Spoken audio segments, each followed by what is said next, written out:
Hello guys, this is Vaishnavi and you're watching Madhavait in KSU5 and welcome to my channel. Mahabharatam பாகம் 5. தேவரதன் சத்தியவதிக்கு வாக்கு கொடுக்குறான். இனிமே என் வாழ்க்கை முழுவதும் நான் தேவரதன் இந்த அரியணையில் அமரமாட்டேன், அதோடு திருமணமும் செய்து கொள்ள மாட்டேன் அப்படின்னு. அந்த நேரத்தில் அங்கே மகாராஜா சாந்தனு அந்த இடத்துக்கு வந்துடுறாரு. இவன் சொன்ன வாக்கை பார்த்துட்டு தன்னோட மகனுக்கு ஒரு வரம் தராரு.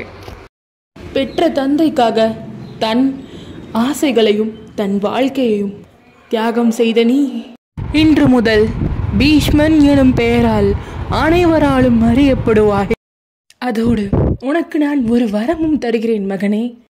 நீ நினைத்த நேரத்தில் தான் உன் மரணமானது உனக்கு கிட்டும். இல்லையென்றால் மரணமின்றி வாழ்நாள் முழுவதும் வாழ்வாய். இது எனது வரமாகும் பீஷ்மா அப்படின்னு சாந்தனு சொல்கிறாரு. தென் சத்யவதிக்கும் சாந்தனுக்கும் கல்யாணம் நடக்குது. அவங்களுக்கு 2 பசங்க பிறக்கிறாங்க, சித்ராங்கதா, விசித்திர வீரியா.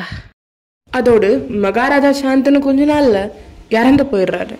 அதுக்கப்புறம் சித்ராங்கதா அந்த நாட்டோட அரசனாக மாறுறான். குருவம்சத்தின் அரசன் சித்ராங்கதா. அந்த ராஜா சித்ராங்கதா ஒரு நாள் காட்டுக்கு போகும்போது அங்கே இன்னொருத்தனை பார்க்குறான். அவன் பேரும் சித்ராங்கதா தான். இதை கேட்ட உடனே சித்ராங்கதாக்கு மிகப்பெரிய கோபம் வருது. என்னோட பெயர் எனக்கு மட்டும்தான், உனக்கு சொந்தம் இல்லை அப்படின்னு சொல்லிட்டு, ஒன்று இந்த பேரை நீ விட்டு தரணும், இல்லை ஏன் கூட சண்டை போட்டு நீ ஜெயிக்கணும் அப்படின்னு மகாராஜா இந்த இன்னொரு சித்ராங்கதா கிட்ட சொல்கிறாரு.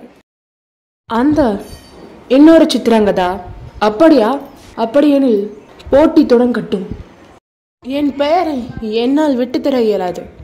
மகாராஜாவாக இருந்தாலும் சரி, மந்திரியாக இருந்தாலும் சரி, என்னால் என் பெயரை விட்டுத்தர இயலாது அப்படின்னு அந்த இன்னொரு சித்ராங்கதா சொல்லிடுறான்.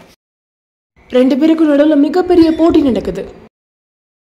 ஆக்சுவலி மகாராஜா சித்ராங்கதா தான், ஆனால் அவனுக்கு ஈக்குவலாக இந்த சாதாரண சித்ராங்கதா சண்டை போட்டுட்டு இருக்கான். அதுக்கப்புறம் உன்னை பார்த்தால் சாதாரண மனிதனாக இல்லை, நீ யார் அப்படின்னு அந்த மகாராஜா கேட்குறான். என்னை பார்த்தால் மனிதனாக தெரிகிறதா? நான் ஒரு கந்தர்வன், என் பெயர் சித்ராங்கதா. அதுக்கு அந்த மகாராஜா, யாராக வேண்டுமானால் இருந்து கொள், ஆனால் என் பெயர்தான் சித்ராங்கதா அப்படின்னு சொல்கிறான்.